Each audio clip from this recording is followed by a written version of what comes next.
Hello everyone, this is Defense Politics Asia, and this is the summary for the day of 734 for the 27th of February.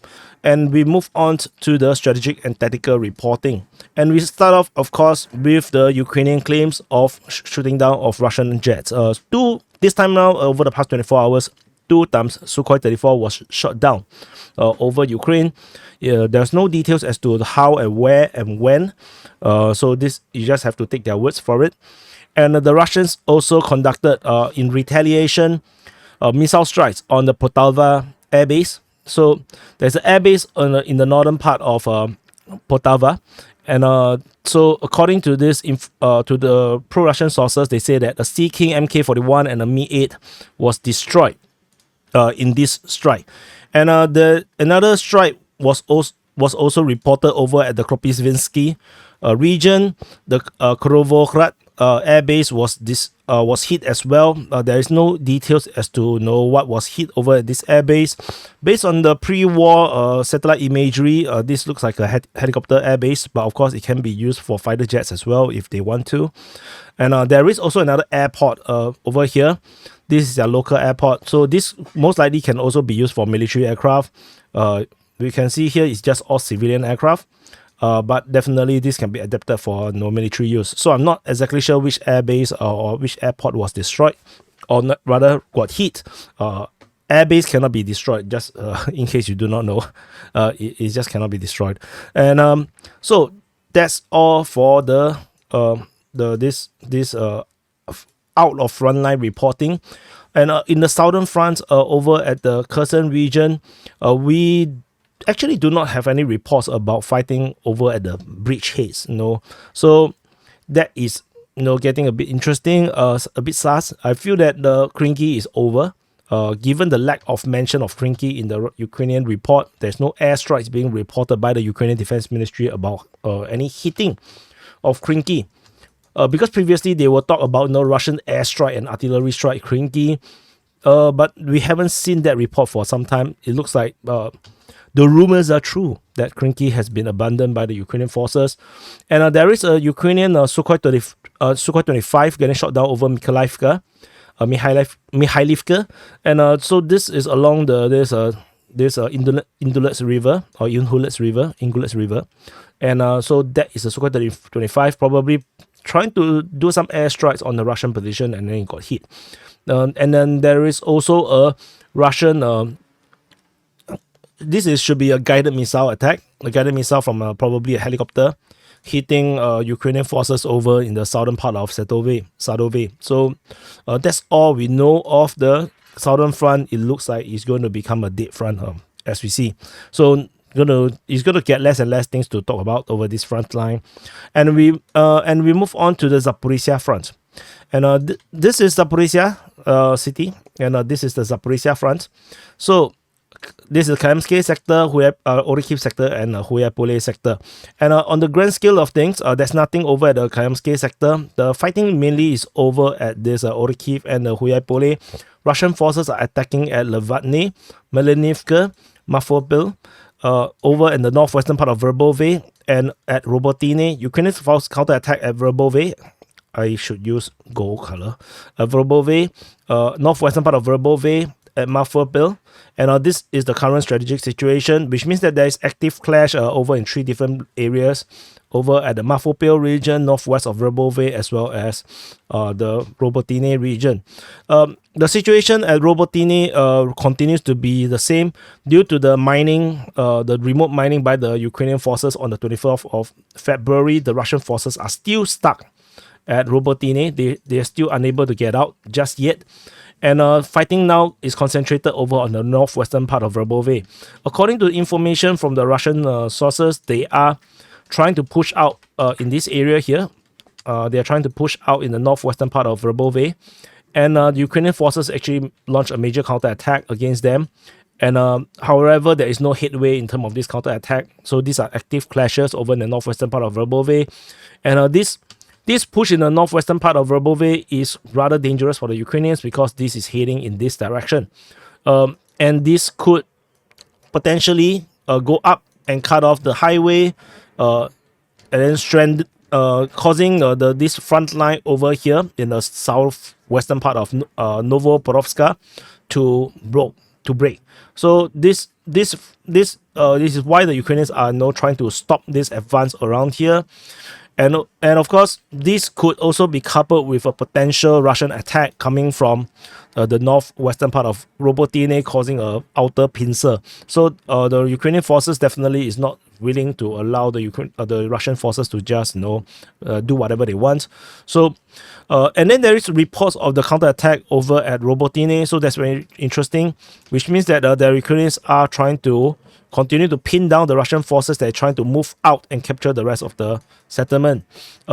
Any mention of the capture of Robotine is definitely not true. This is definitely not a captured town for sure. So I have both my primary sources from the Ukrainian and the Russian side both confirming that Robotine is definitely still very, very contested. In fact, on the Ukrainian mapping, Robotine is entirely under Ukrainian control. So only the Russian mapping shows that half of Robotine is under Russian control. So you have to take a pinch of salt about the situation around here. And that's all for this part. And interesting part is actually at Mafopil. So at Huyapole sector, so this is Huyapole, and at the Mafopil, the Ukrainian forces was reported to be attacking over at Mafopil, according to the Russian Defense Ministry, 26 and 27. And so this is a continuous attack from the Ukrainians. However, based on information coming from the Russian sources, the Russian OSIN sources, apparently this is actually a Russian attack. So they reported that the Russian forces is north of Mafopil actually advanced kilometers in a night attack by several assault groups, and they actually managed to partially knock out the Ukrainian forces in the Dacha region. So this area here, this is actually a Dacha region for Huyapole, and the Russian forces actually stomped into this Dacha in the middle of the night. So actually it's more like a Russian attack rather than a Ukrainian attack. But of course, the Russian Defense Ministry will, unless they are really winning, they will just say that they will just report the counterattack as if it's a Ukrainian attack. So which means that there is this active clash that is probably happening over the past 2 days already. So the Russians are making a push in this direction towards Huyapole. That's actually rather interesting. We will continue to monitor to see what is the objective of the Russian forces. Huyapole is an extremely important and strategically important city. Is a transport hub, is a road hub. You can see the roads fanning out in multiple directions. This is actually a lot like Bakhmut. But of course, once the battle comes to this area, it becomes just a frontline city. But once it's captured, it denies the Ukrainians from using it as a transport hub, and it links all the way up to Orikhiv, which is another transport hub. So this is and then there's another road linking all the way up to Velika Novosilka sector, which is the Velika Novosilka city, which is yet another transport hub. So these are all very strategically important. Taking of this city will totally messed up the logistic and transportation of the Ukrainian forces along the front line. So which means that the Ukrainian forces will find it harder to reinforce one another if this city is taken. So this is why it's strategically important. It's not that strategically important if the Russians capture it, unless they are moving the front line further to the rear. Then yes, then the Huyapole will start to become strategically important. If not, it will just be like Bakhmut. It's just a frontline city. It's not very useful once it's just a frontline city. But it will deny the Ukrainians a strategically important city. And we move on over at the Donetsk Front. So this is Donetsk city.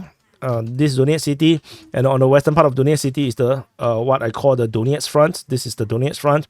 Velika Novosilka sector, the Zolotaneva Prashestivka sector, the Vuhledar sector, and the Marinka sector. So on the strategic scale, we have a lot of Russian attacks in this region here. On top of the attack, which is just nearby over at Levadne, in the Huyapole sector in the Zaporizhzhia Front, there is Russian attack over at Staromayoske, Uruzaine, at the south of Vuhledar, at Novomihailivka, and at the west and the southwest of Vuhledar, Georgievka, south of Krasnohorivka, and at Krasnohorivka. So this is the strategic picture over at this situation, and you can see this the Marinka sector is where the main punch is, where the Russians are punching the hardest. So there's nothing really to talk about in the Velika Novoselka sector per se, and except that there was a video footage, the drone footage of the airstrike on the southern part of Uruzhaine, and this footage basically just confirmed that the Ukrainians have full control over Uruzhaine. And yeah, they are getting hammered by Russian airstrikes, and yeah, that's about it. Which also shows that these reports of attack is not really assault. This is still very positional in nature. And the interesting one is actually the south of Vuhledar. According to the Ukrainian Defense Ministry, they mentioned south of Vuhledar very specifically, which means that the Russians are pushing from the Polivka region or from the western part of Mykolaiv against Vuhledar. We will continue to monitor and see how this develops, whether this is actually a serious assault on Vuhledar. Vuhledar is very, very devastated as a city. It is a fortress city given the unique architecture in this area here, because it is a high-rise building in the middle of literally almost nowhere. So this becomes a fortress of salt, and everything everywhere else around here is pretty flat. So this is just farmland regions. So this is a very unique region. It is acting as a stronghold, as a fortress for the Ukrainians, and it is indeed a stronghold and a fortress. The Russians have tried previously around a year ago, or more than a year ago, to try to storm Vuhledar to no avail. And over the Marinka sector, Novo-Mikhailivka continues to be this enigma. We still do not know what exactly is happening. We do know that the Russians are indeed still trying to soften up the Ukrainian forces. There's a geolocation of a rocket attack on the Ukrainian forces in the northern part of Novo-Mikhailivka, which means that Russians still have not really managed to push through in the northern part of Novo-Mikhailivka. As I mentioned before, the Russians will need to push all the way down and in order to attack in multiple directions to collapse the city. So without the northern flank, I think this Novo-Mikhailivka is going to get stuck. However, we do have interesting information. The Russian Defense Ministry mentioned Antonovka in their report. This is Antonivka, and I'm not sure if this is actually a fire attack, like a shelling report, which would not make a lot of sense to me, or it could actually be a slow attack in this direction towards Antonivka. The Ukrainian side actually reported something different. They said they actually reported west of Vuhledar or Vuhledar, and which means that the Russians are pushing in this direction as well. So it is now looking at two possible directions, and this both can actually be correct. It could be the Russians trying to fan out from two different directions. We still have not have any information coming from the OSINT, the open source intelligence, those like RIBA or Deep State UA. So we can't confirm the details. The Ministry of Defenses will not give us the details. But given the direction that they talked about is pretty interesting. And there is also the Russian Defense Ministry's announcement of the capture of Vuhledar. So that's very interesting. This actually is announced by Shoigu himself in some briefing. So Georgievka continues, is going to start to become a scam very soon. And over at Krasnohorivka, we have the corroboration from Ukrainian mapping showing that the Russians indeed is making a progress south of Krasnohorivka, and this gives us the direction that the Russians actually progress down the main road, rather than the tree line on the western part is actually down the main road and attack into the southern part of Krasnohorivka. However, there is still no confirmation of the Russian forces in the southern part of Krasnohorivka just yet. We will continue to wait for more information, but FPV drones are indeed already wreaking havoc in the southern part of Krasnohorivka. There is already a geolocation of a strike along this southern district of Krasnohorivka. And so the Russian and Ukrainian Defense Ministry both already acknowledged the fighting at Krasnohorivka. So the fighting is definitely on for this city. And we move on over to the next front line from the Avdiivka Front into the Avdiivka Front. What did I just say? Okay, we are moving on from the Donetsk Front into the Avdiivka Front. So this is Avdiivka city, and this is the Avdiivka Front, and this is looking really different right now. The front line is moving away. Previously, it was always like that. It was always yeah, some shapes, and now it looks like a different shape. Yeah. Deep analysis and insight coming from the DPA, and so the Russian forces are now attacking over at Badaichi, Stepove, Olivka, Tonenke, Pervomaiske, and Nevelske. Ukrainian counterattack is being reported over at Pervomaiske and Badaichi. I believe. I think there's nothing over on this side. Yeah. So this is the Ukrainians are actually trying to hold out the flanks, but they are not really doing much seemingly in the central part, which might suggest that they are struggling. They are trying to get away from the kill zone. That might be the possibility, which is why no counterattack is being reported. And there are also video footage coming out from this region here showing from the Russian Defense Ministry, in fact, of Ukrainian forces running away from Giverny. And they are very proud. They announced the capture of Giverny in a separate report, in a video footage as well. So the Russians are now attacking Tonenke. We have no detailed information. Fighting is also at Olivka. Also, we don't have detailed information tentatively. So we're going to get a surprise tomorrow. Suddenly the front line is going to jump, given our experience over here. Pervomaiske, nothing to talk about. There's some clashes. And over in the northern part, where northwest of the coke plant, where Stepove is interesting. Russian forces, Ukrainian mapping have acknowledged the fall of Stepove. Geolocation of the flag of the colors being raised, or rather not raised but unfurled in the southwestern part of the Stepove by a soldier, clearly shows how safe it is for him to just stand like this, showing the Russians have secured full control over this region here. And the geolocation also shows the Russian forces are pushing in the south of Stepove. Looks like they're going to go down this tree line towards Semenivka and cut off the communication route between Badaichi and the rest of the front line over at the southern part of Avdiivka. So this push is imminent towards Semenivka. I think Ukrainian forces right here is going to consider really hard. Should they run or should they fight? No, it's going to be a very, very difficult decision. I mean, if I'm the Ukrainian soldier at the front line, and if I have access to the DPA's report, I will panic. I will panic. So I would not sure if I even want to stay there to withstand all the shelling. But running away also is dangerous. No FPV drone will hit me. Yeah, tough decision. So the fighting is now over at Badaichi. Ukrainians are counter-attacking in the direction of Petrovskoye over here. And so this is reported by the Russian Defense Ministry. However, Ukraine and Ryba all reported about the fighting at Badaichi already. So situation is definitely developing very quickly in this front line. Very, very interesting. And I'm holding on for a thumbnail. Yeah, so that's if I remember about the thumbnail. So that's all for the Avdiivka Front. And we move on over to the New York Front. At the New York Front, Ukrainian forces this time round attack at New York region. The Russians fought attack at Mayorsk. So this is the strategic situation over at the New York or Holivka Front.